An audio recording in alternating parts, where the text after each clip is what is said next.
Hello, my quilting friends. My name is Leah Day, and welcome to episode 64 of the podcast. And in this episode, I'm going to share a quilt story about Release Your Light. This is a goddess quilt that I created back in 2009, and I can definitely say that this quilt changed my life. It is all about tapping into your creative potential and making the things and doing the things that you really want to do and sharing them with the world, because that's exactly what I was feeling like in 2009. I felt like I was brimming with creative potential, but it just didn't have a way of getting it out more than anything else. And I think, as you'll find in this quilt story, by making the quilt on the issue, I was able to work through that issue, and by the end, I had the answer that I needed. So I hope that you're looking forward to the story and that helps you in your creative journey as well. So updates around the house. This is always something I do in the podcast, is I just share what's going on around the house, what I'm working on, and I am actively working on a project in the video of the podcast. So if you want to come and check out, you can find the video plus lots of nice close-up photos of Release Your Light at leahday.com/release your light. So come and check that out. You'll find the show notes and everything else listed. So I am working on freeform crochet, and this is, I gotta say, my thing right now. I don't want to do anything else. It is a totally crazy kind of crochet.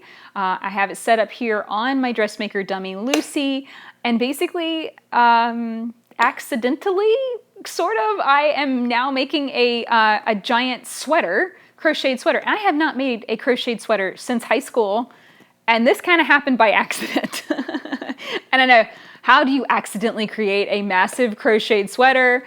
Well, you do it because you are also doing something else at the same time. And I am crocheting and I am editing my book, my fiction novel, Mally the Maker, at the same time.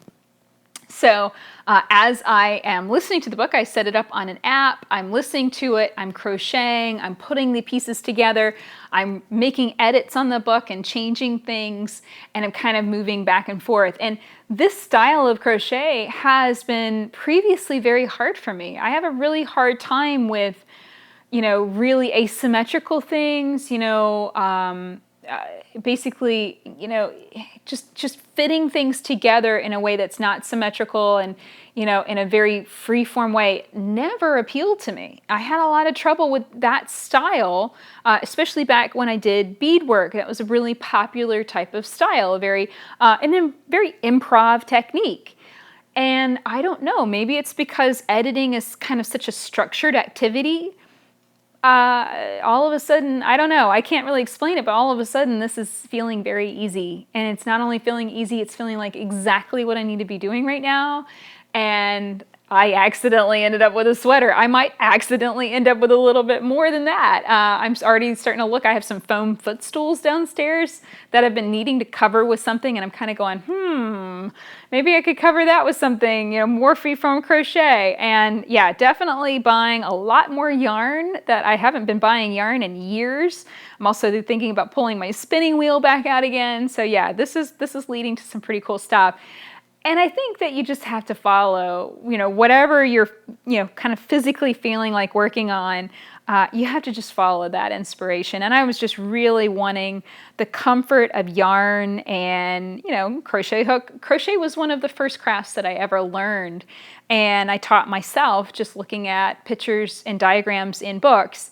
And Mally the Maker is about a little girl learning how to stitch. She's learning how to do patchwork.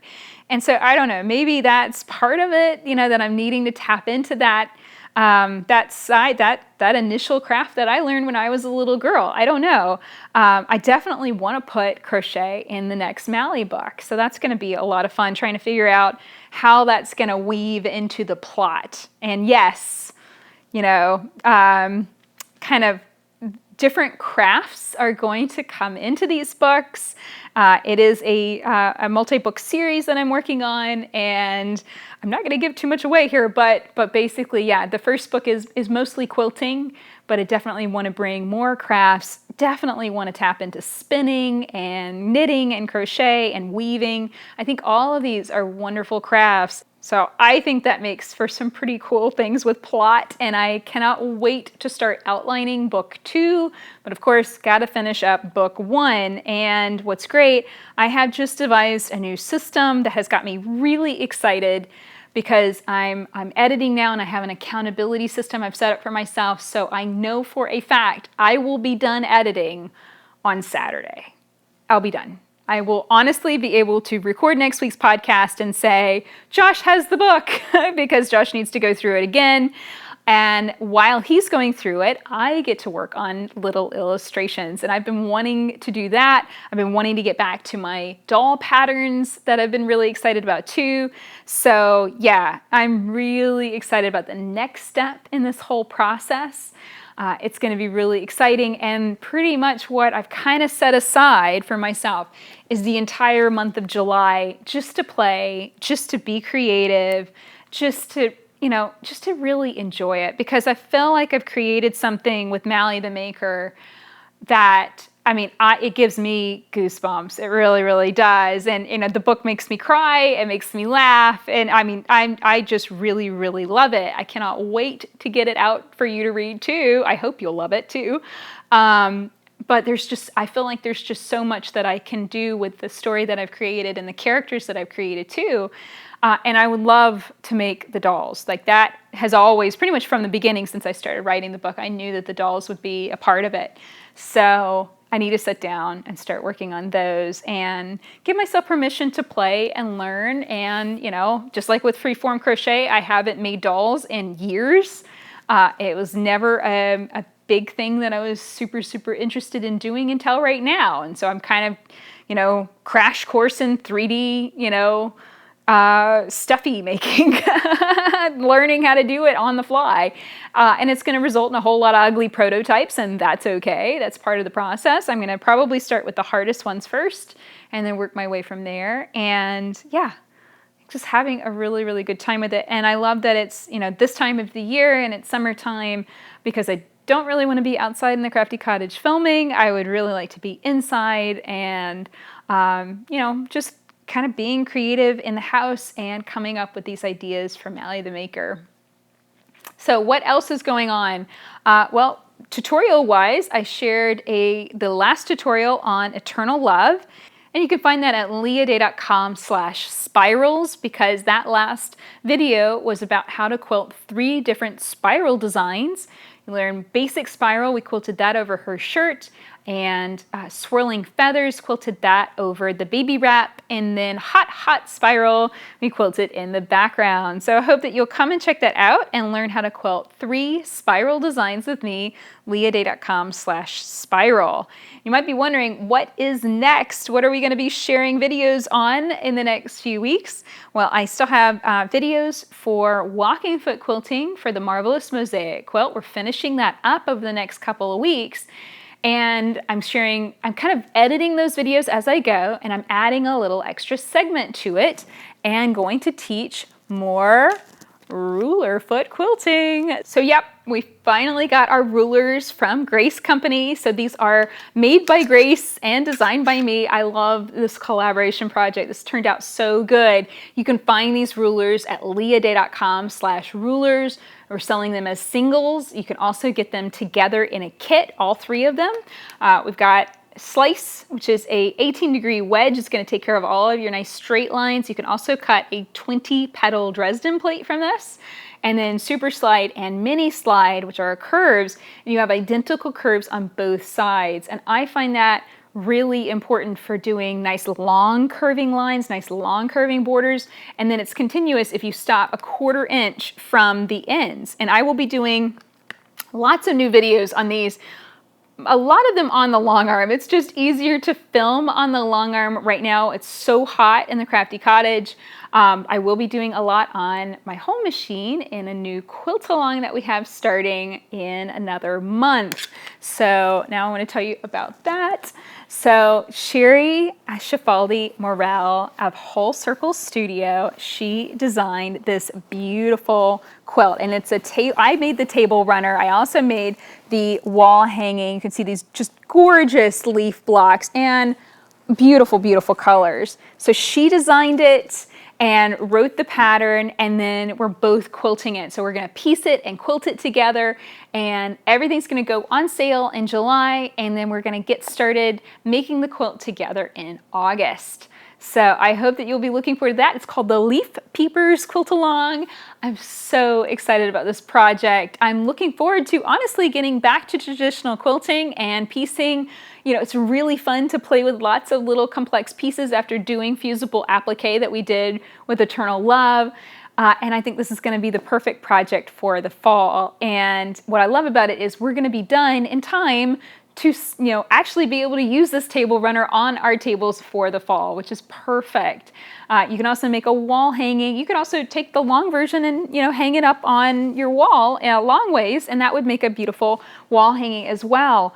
And that's what I really like. I really want to do more seasonal decorations. I just think that that's such a nice way of bringing quilting into our home and being able to enjoy it more often. I did that a lot with hoop quilts last year. I'm wanting to do a lot more of that this year as well.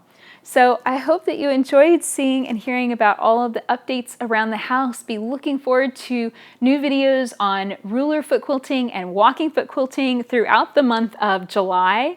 Got a little fun tutorial coming next Monday. There's a little sneak peek of what's coming on Monday next week for those of you that are watching the video. So definitely come and check out that. You can find all of our tutorials at leahday.com. And now here is the quilt story all about Release Your Light, the goddess quilt that truly changed my life. And I hope you enjoy this story. Hello, my quilting friends. My name is Leah Day, and welcome to this quilt story for Release Your Light, or Light in Me. That was her original name. And I started this quilt back in 2008 and finished it up in August 2009. And it was a pretty long process. It was pretty detailed. I'm going to talk about how it was constructed, but first I want to talk about the inspiration. So Release Your Light is all about creativity, and the goddess in the center is just, that's what she represents. She represents our unlimited potential of creative energy. And you can see it's not just that little center circle in her chest, although that's where I think a lot of people think of their creativity. They think of it as like this, either this thing that you got or this thing that you don't got, or this little thing that, maybe if you play with it and maybe if you nurture it, maybe you'll get just a little bit of talent. But no, that's not how it works. In my opinion, creativity is all around us. It's surrounding us, and we all have this amazing potential to explode, literally as bright as the sun. So the inspiration came, I went to a Quilt Guild meeting. It was a really inspiring speaker, just really loved what she shared. And it was something completely different. It was like quilted jackets and quilted clothing. But I came home just feeling so inspired and also so frustrated. It was a time where I was really, and I kind of look back on this time going, wow, that was kind of a dark time, in my life. I had my son, and I loved my son and loved being a mom, but I knew that just being a mom was not all I wanted to be. I wanted to run a business. I wanted to share things and be creative. I wanted to be able to support my family, but I couldn't figure out how. And everything that I would start, I'd kind of play with it for a few days or a few weeks, and then it would just kind of peter out. And I kind of sort of had a blog by then, but not really. It was just nothing I did consistently. Everything was kind of slapdash, short little tangents, but nothing really dedicated. So I couldn't really figure out how to get my feet under me. I didn't feel like I had roots and in anything, but I felt like I had this just enormous potential, this giant ball of creative energy inside of me, just wanting to get out, And I remember that night, I was just thinking about that and mulling it over and just feeling stuck. And all of a sudden, this image popped into my head, this goddess in the middle of a sun, just exploding energy. And I got out of bed really quick and grabbed a sheet of paper and drew the image in the bathroom real quick. I mean, this was like the middle of the night, and drew the image real quick and just went to bed with my skin tingling. Just, whenever you get an inspiration like that, it feels like it's just been downloaded from the universe. It feels like this has come from somewhere else and it needs to be made, right? And that's what this felt like. But I had a lot of other stuff going on. I was in the middle of working on my very first big, giant show whole cloth quilt. And that was the Duchess. And I was kind of in the middle of that project. And I really wanted to just drop everything and run off and start working on Release Your Light. But I had already committed so much time to that project. So I was kind of like, well, I'll try and figure out how I can fit both of these together. And I kind of did this in a really creative way. I had the Duchess on my sewing machine, and I only had one machine at the time. And so that was what was occupying the machine. So I said, okay, well, what can I do that doesn't need the machine? Well, hand applique. So I drew out the goddess. This was back when I was doing everything full size. So I drew out and got her shape just right. I drew out a quarter of the sun shape because it's symmetrical. You only need a quarter of it. So I drew out a quarter of that. I drew out the entire goddess, or maybe half of her. I can't quite remember.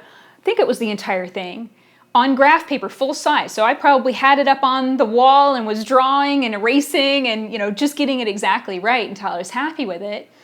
And then I turned that into a not a fusible applique, a needle turn applique project. And I like freezer paper applique for that type. So basically you use freezer paper and turn the edges under and then hand stitch right along the edges. So that made it a handwork project.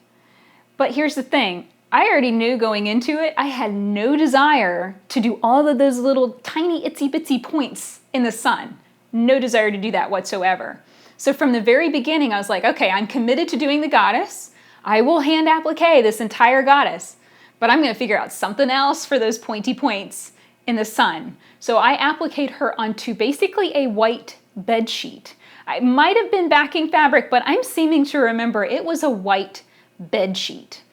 And that's what it started with. It was just, green and black and white fabrics appliqued onto a big giant white piece of fabric. And that was how I managed to fit that into my life. During that time. I would take it on trips. If we went on a little trip or something, then I'd have something to hand applique. It was my evening project. It's always good to use those like little, 15 to 20 minutes of time that you have in the day, or, James's nap time back then, where I just sit down and do some hand applique and slowly but surely work my way through the entire thing. I mean, it does take a lot of time.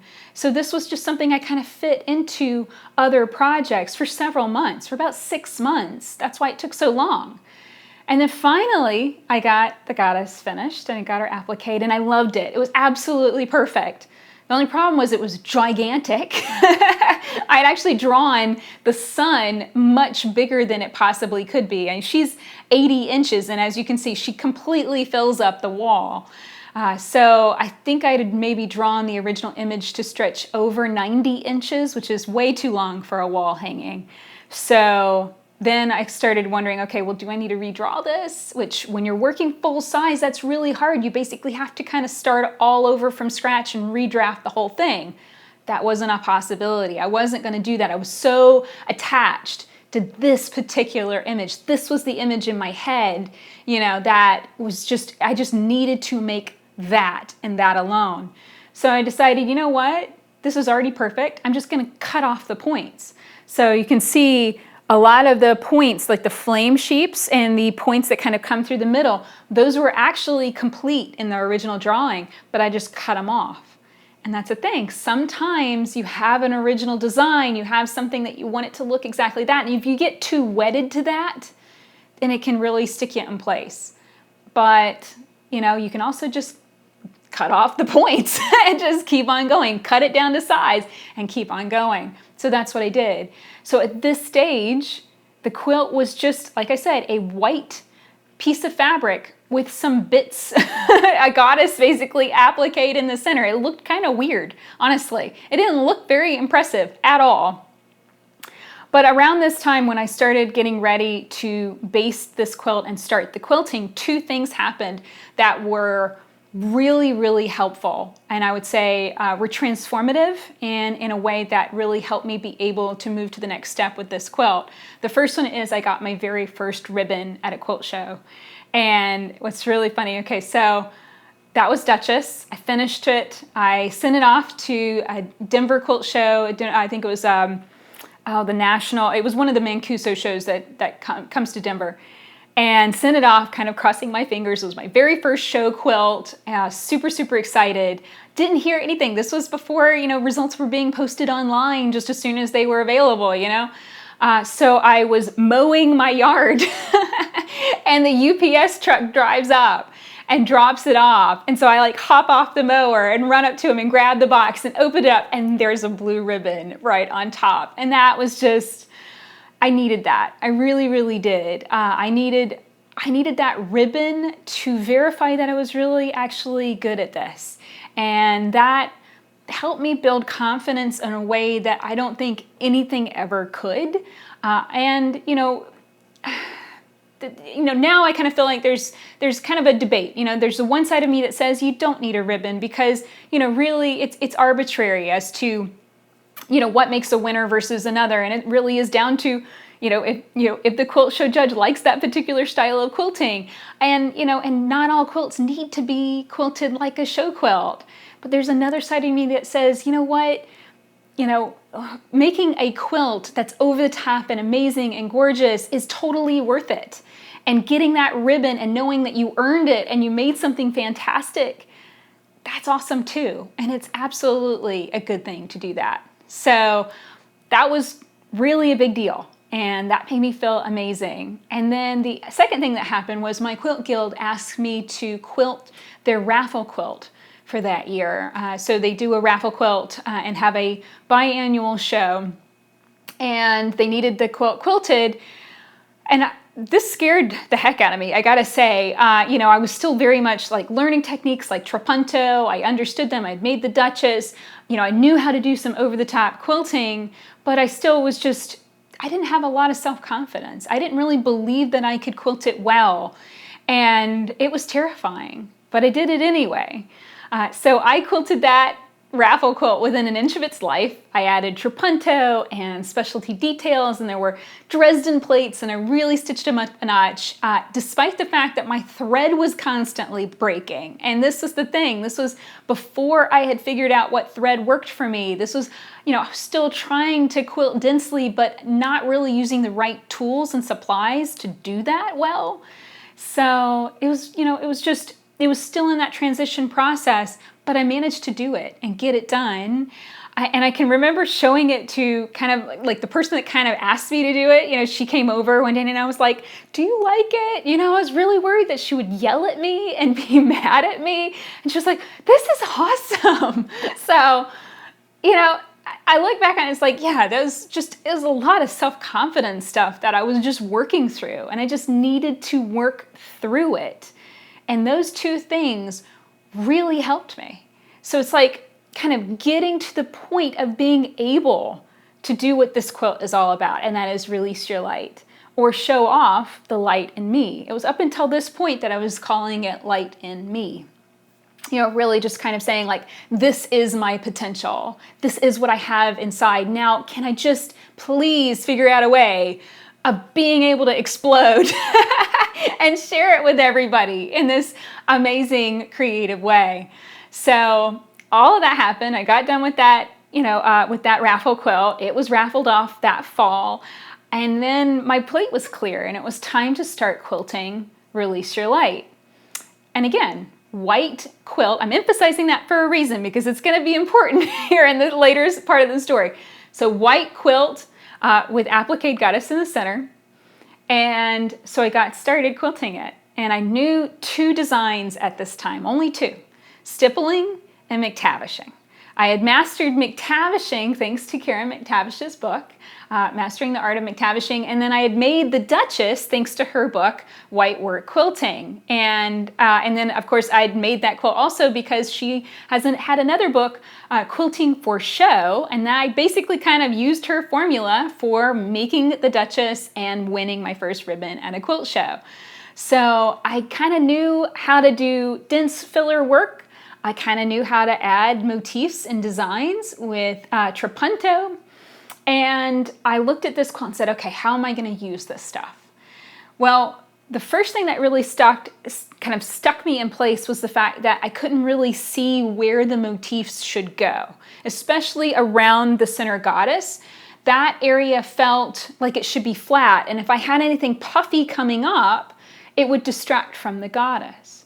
Now, how I would design this now would be very differently. I would completely say, okay, let's just, turn, basically I would kind of delete the goddess mentally out of the quilt, and I'd say it's not there.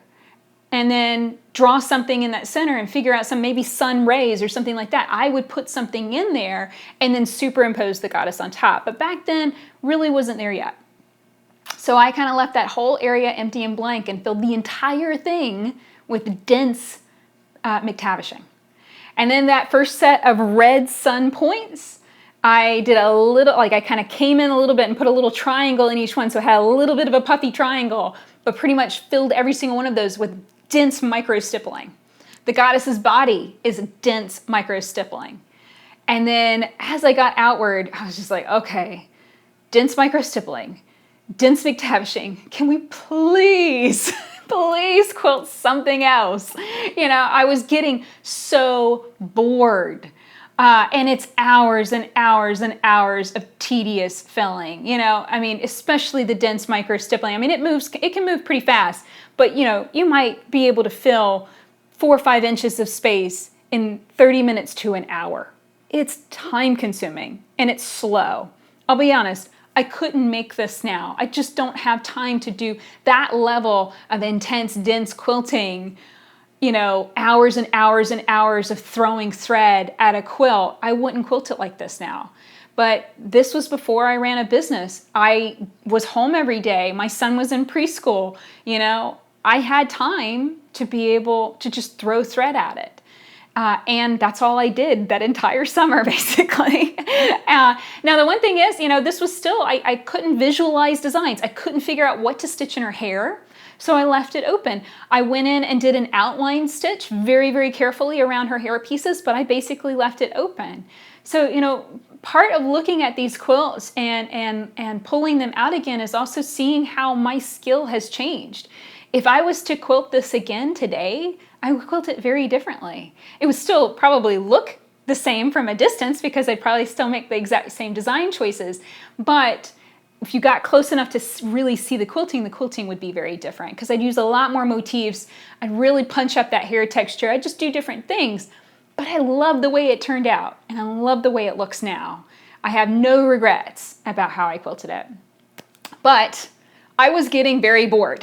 That is an understatement. Completely bored. And I was also asking a question, and I do believe that this is, kind of the part of this goddess story that is really important to tell, and that is, as I was quilting, I was asking the simple question, what do I do?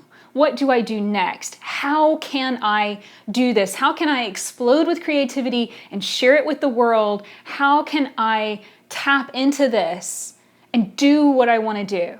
I was asking that question. And in a way, it was kind of a meditation exercise. It was slow, repetitive work. My brain could kind of be chewing on something while my hands were kind of moving. A lot of times I'll have audiobooks playing and, or music playing. But even still, there's still that other part of your brain that's still actively turning and engaged, So put put your brain to use, basically. If you're doing a lot of dense filler quilting, put your brain to use and start asking, what do you want? You know, what are you moving towards? You know, and where do you want to go more than anything else? So as I was asking that question, I started to really tap into that. I'm bored.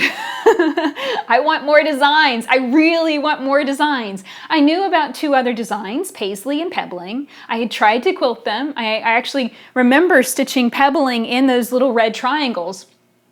And then I had to rip it all out because I kept breaking thread. This was before I was using Isacord.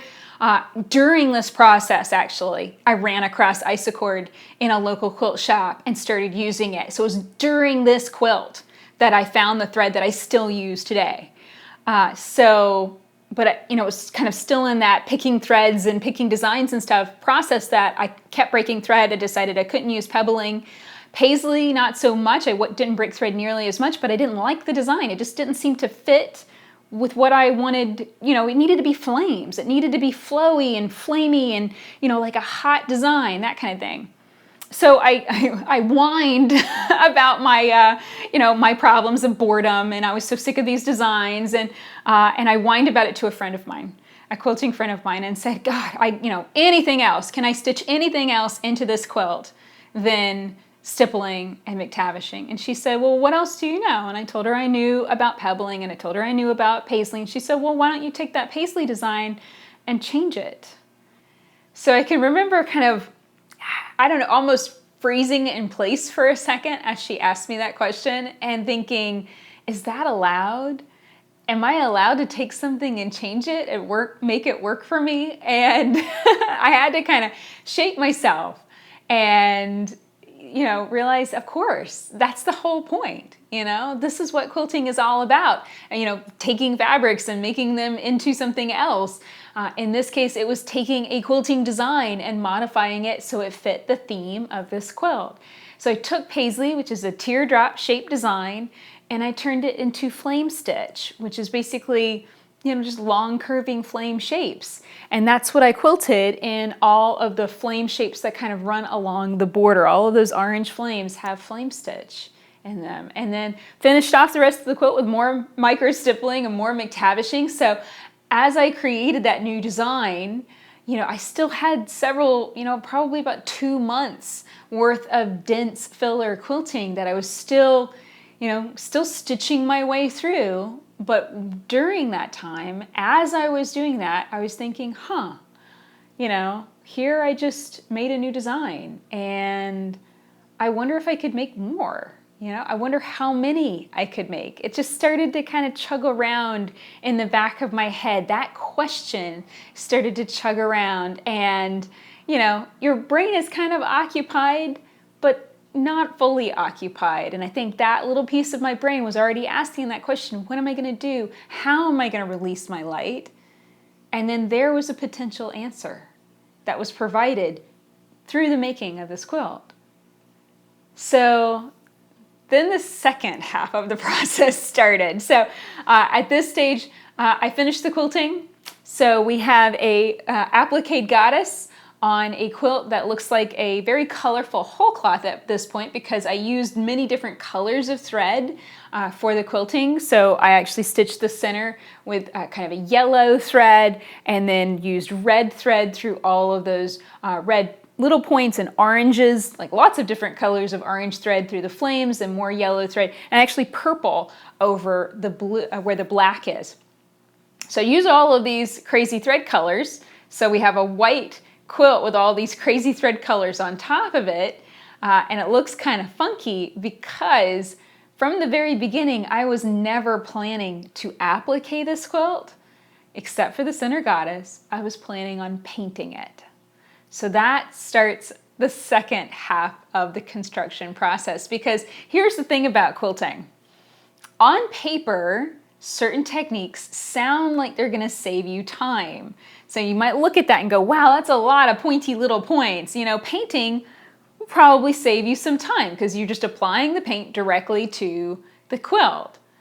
Well, you have to step back and realize, well, when you're working with fabric and you're turning a point, you can do different things that will speed that process up. Freezer paper templates, and you'll get faster with every single one you make, and the fabric's already the right color that you want. That's the most important thing. You pull from your stash to get the color of fabric you want to start with. When you're painting, you just kind of have to figure out what color of paint you like, and that requires experimentation, that requires play, that requires a whole different skill set. And this was terrifying. If you've ever quilted a really big quilt before and you're all the way at the end, and I bound it. The quilt was finished and bound at this stage.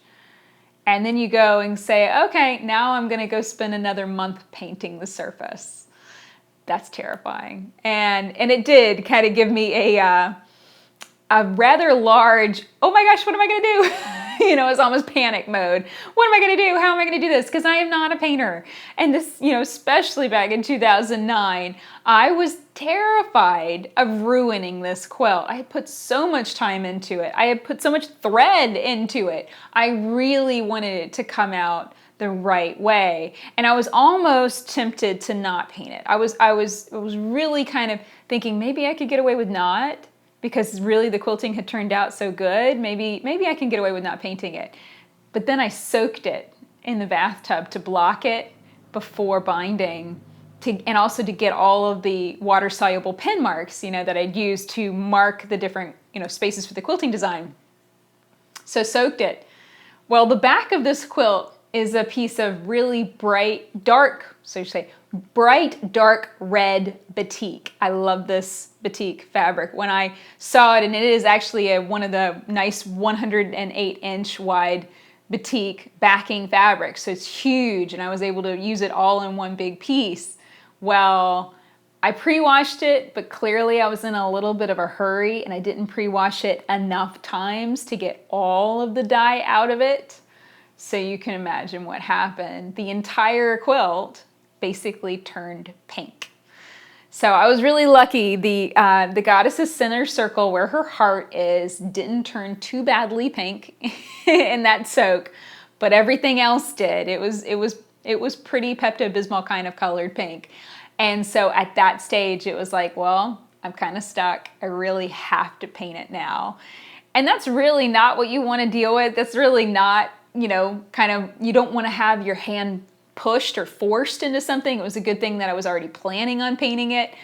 But, this is just one of those things. Sometimes happy accidents happen, and I'm really happy that that happened, because I don't think I would have pushed myself and gotten over my fears enough to paint the surface and to really figure it out and get her where she needed to be, because I'm sorry, this just doesn't have the impact. It didn't have the impact when it wasn't painted, and a lot of times whenever I would take this to a quilt guild meeting and have a lecture, a lot of times people couldn't believe that it was paint and thought it was just really excellent applique. It's just that the colors are just that bold.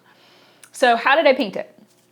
Around this time, I ran across a book by Irene Bloom, Quilts of a Different Color, and she paints her whole cloth quilts a lot less than this. It's more like she stitches a flower and kind of goes around the flower and adds extra detail in the paint. This is kind of a whole different ballgame, because I really basically took Shiva paint sticks and colored it and scrubbed it into the quilt surface. And this is definitely, I gotta say, this is definitely a wall hanging art quilt technique. This is not something that you would use on a bed quilt. This is not a bed quilt. This is a massive, massive wall hanging. And this is the size that I love to make. I love to make 80-inch quilts. I don't have time to make them, but I love to make them because they have just that amazing impact. You can't help but be enveloped by it and overwhelmed by it, and that's what I'm always going for. I love the little quilts. I love the smaller wall hangings. They're so much faster to produce, but if I could have my way, all of my goddesses would be this size, honestly. So yeah, Irene Bloom's book detailed the process basically using Shiva paint sticks. I also used colored pencils. and like the cheap ones, Rose Art off-brand colored pencils. And I bought a mess of them, at the dollar store for, $1 a pack. And I bought, probably 10 packs. So I'd have lots of different, lots of the same color of colored pencil. And yeah, just started coloring and painting, and had to do a good bit of experimenting because it's one thing to go, okay, I'm going to paint this. And it's another thing to get paint on it and start stepping back and going, that's not right. That's not the right color. That's not what that's supposed to look like. So first example of this was the center circle around the goddess. I always thought that should be yellow. And then I colored it all in with colored pencils and got it yellow. And then stepped back and said, I've just turned her into a banana. She looked like a big giant banana. It was all wrong. So I kind of took a step back and said, okay, that's not working. I really need to figure out what I'm doing. So, grab some scrap fabric. Basically, I had, where I'd quilted the edges, I took and cut off, for the binding process. I had scraps left over that were kind of partially quilted from off the edges of the quilt. I took those and started, practicing and trying different ideas and stuff, and came up with this idea of a transition of going from yellow to orange to this kind of dark orange color, and then having the darkest red be those triangle points. But there was a lot of experimentation, and some of it, unfortunately, I did on the quilt, and I regret that. I noticed when I pulled her out the last time, this section right over here, I'm trying to indicate where it is. There we go. Right through here. I don't know why, but for some reason this last time that I pulled her out of the closet, she started showing a little bit of discoloration through there. And I do believe that I had gone in that area with a color and then decided it didn't work and then covered it over. And so, that's another thing that you got to understand, is that using weird materials on your quilts, number one, it's perfectly fine. And I encourage you to do that. But it may have unintended consequences down the road. And I don't know whether this is just a normal part of Shiva paint sticks to kind of bleed through over time. It's kind of a guess and wait and see. I mean, I don't know. The whole thing is a gigantic experiment. So, it's not perfect, in that sense. A little bit of color is bleeding through, and I noticed that, and it kind of bothered me for a day or two, but then I thought, what? It's still okay, that even if that blotch does show through all the way, I might even put more paint on it and cover it back up again. But even still, that was the learning process that I was going through, and that was part of the evolution of making this quilt. And I have to say, by the time I got to the edges, I kind of figured out what I was doing, which is a good thing. I do remember working on it in sections. So I did the center circle first and got all that done. I did all of the points next, and all of the little red points were done in like a really bright kind of iridescent color of Shiva paint stick. I did a combination of colored pencils and Shiva paint sticks for the rays, and then definitely the black was done in the oil Shiva paint sticks as well, because that just, basically just kind of trying to change the color of the fabric. You need something very matte to go in and block that color completely. Now, in order to get the paints to stay and not come off every time you touch the quilt, especially the colored pencils, because that's basically kind of a dusty paint, you need to seal it. So I used a combination of Joe Sanja's textile medium and Delta Cream Coat textile medium. So mix those together and paint it over the surface. So it's basically painted twice. I'd go over it with the paint and kind of let that set, and then go over it again with the textile medium. This took forever. I cannot underestimate how much time this took. I had entered this quilt into a show, and it was supposed to be at the show to be there. And this was August 2009, and someone from the show called me and said, "Hey, are you going to drop that quilt top?" And I said, "I'm sorry, it's on the table still half painted." I couldn't. I couldn't put it in the show half painted. It would just, it would have just been disappointing to do that. So I didn't enter it that year. I ended up entering it the next year instead. But, it was a process. In order to keep the paints from overlapping, because I was literally scrubbing, the sheet of paint sticks into the fabric, I would use masking tape. So I'd tape off an area and then be able to scrub the paint through. So the actual application went fairly quick. It's just such a big quilt and there's so many spaces that, taping things off and getting it ready to go, it was just a process and it was a time-consuming process.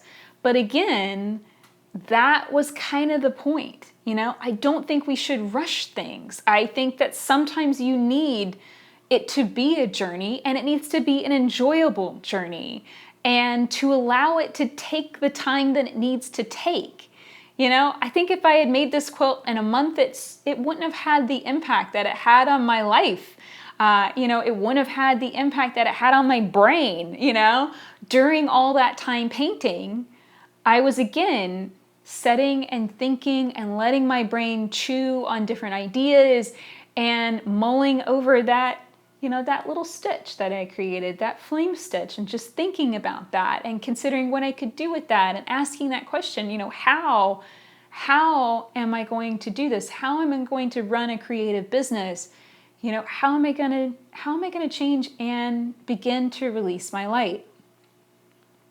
So finally, I finished this quilt. And I remember the last thing I did was made the hanging sleeve. The hanging sleeve was already on it. The last thing I did was put the tag on it, on the back. And it was just such a relief to have it done. I hung it up, and this is one of the quilts that I hung it up, and it was just,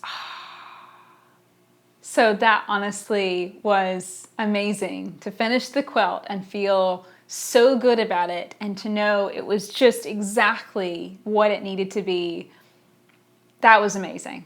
And it not only looked exactly like what I had envisioned, it also helped me get to that point and figure out and answer that question that I'd been asking. What am I going to do? How am I going to do this? How am I going to release my light? How am I going to explode with creative energy and share that with the world? And the answer was, let's go play with designs. So I created that flame stitch, and I'd made that by modifying something that I'd already seen before, that I already knew how to stitch before. And so I started playing with other designs. Let's see what we can do to stippling and play with that. Let's see what we can do to pebbling. Maybe if I turn that into boxes, what happens then? If I turn it to triangles, what happens then? I started asking those questions and just playing with stitches and playing with textures. And then I decided I really wanted a challenge. I wanted a push to quilt every single day. Because at the time I wasn't quilting every day. I was a mom every day. I was not a business owner every day. And I wanted an excuse to get on my machine and quilt a little bit, even just 15 minutes every day. And here's the thing that I think is really important to take away from this story. It is one thing to be asking the question, what do I do? How do I release my light? How do I build this business and do this thing? It's one thing to be asking that question. And it's another thing to be open and responding, willing to respond to the answer. Because there were actually two different things that I could have done. When I got this inspiration, when I got this idea to challenge myself to stitch out 365 free motion quilting designs, that was the original goal of my blog. When I got that inspiration, I said yes. I said yes to that. I said, yes, that's me. I will do that. I will take these designs. I will figure them out. I will post them. I will do whatever I need to do in order to play with quilting every day. But I could have answered differently. I could have said, that sounds like a lot of work. Or, that's a great idea. Maybe somebody else has done it. I could have also said, oh, maybe next year I'll get better at quilting. maybe next year, money will be less tight. Maybe next year, James will be older. It'll be easier to quilt. Maybe next year, I'll have more time. I could have made excuses. I could have sat back and just let the years go by and drift away and just stayed doing what I was doing, being a mom, running a little skincare business, and occasionally making quilts that look like this.